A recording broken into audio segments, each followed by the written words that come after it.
Hello friends welcome to my channel. आज मु बनैबी माछ तरकारी से मुझे किसी फ्रेश माछ नहीं से मु भल भाव लुण आ हल्दी ता परिमाण अनुसार आम गोलैदबा।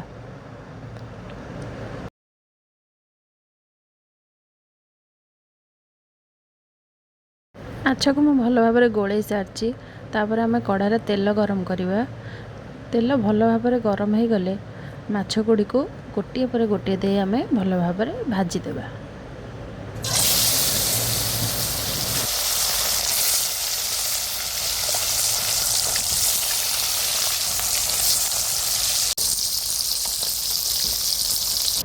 माछटे टिके सामान्य गोटे पट हो गले ताको आम ओल्टे दे आउ थे भल भाव भाजीदेवा।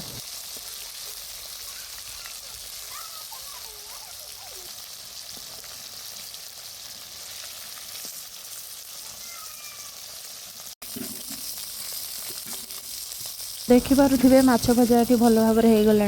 आम या गोटे जगह को एबे काढ़ीदबा।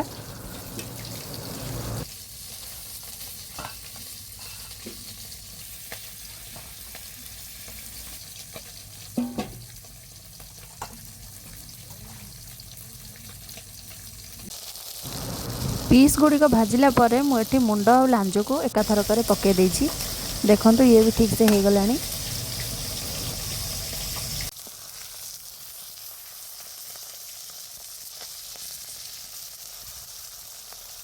सेम कढ़ारे आम आलू गुड़िक भाजीदबा। आलू गुड़िक गोल्डन ब्राउन होगा पर्यंत आम ताको भाजीबा।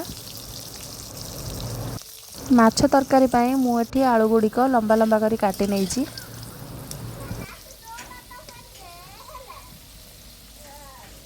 देखंतु आलू मोर एठी हो गला। आलू को भी मोटे थाली रे बाहर कर नेउची।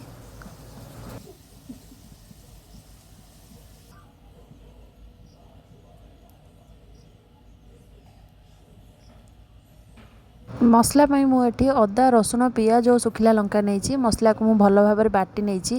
किछि कटा पियाज नहीं। गोटे कटा टमाटो नहीं। सेम कढ़ारे तेल गरम करवा। तेल गरम हो गले से आम चीनी दबा। तापर दुईटी तेजपत्र दबा। तापर कटा होइथिबा पियाज गुड़ी को देदबा। से आम कटा टमाटो दबा। पियाज गोल्डन ब्राउन होबा परे ही टमाटो देबे। तापर बटा होइथिबा मसला को आम से दे भल भाव कषिबा।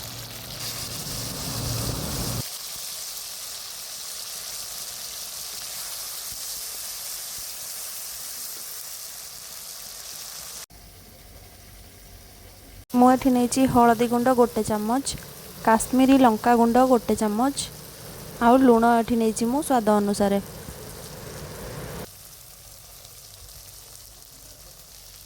हाफ चम्मच जीरा गुंड दे मसला को भल भाव कषिबा। देखंतु मसला मोर ये भल भाव कषि हो गला। से आम भाजी रखि आलू गुड़िक दे आउ थे भल भाव गोलैदबा। तापर आम पानी दे फुटवा को छाड़ीदबा।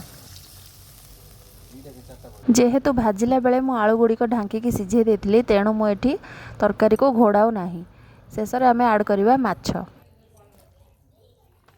माछ गुड़िक देला परे गोटे रू 2 मिनिट मुझे तरकारी को फुटवा को छाड़ी देछि।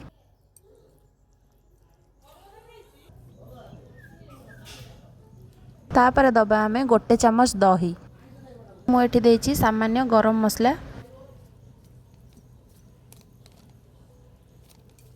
लास्ट रे मुझे ऐड करुच्ची कंचा लंका और रसुणर छेचा। यह द्वारा तरकारी बास्ना बहुत सुंदर आसी थाए। देखंतु एठी मोर गरमा गरम तरकारी पूरा रेडी हो गलानी।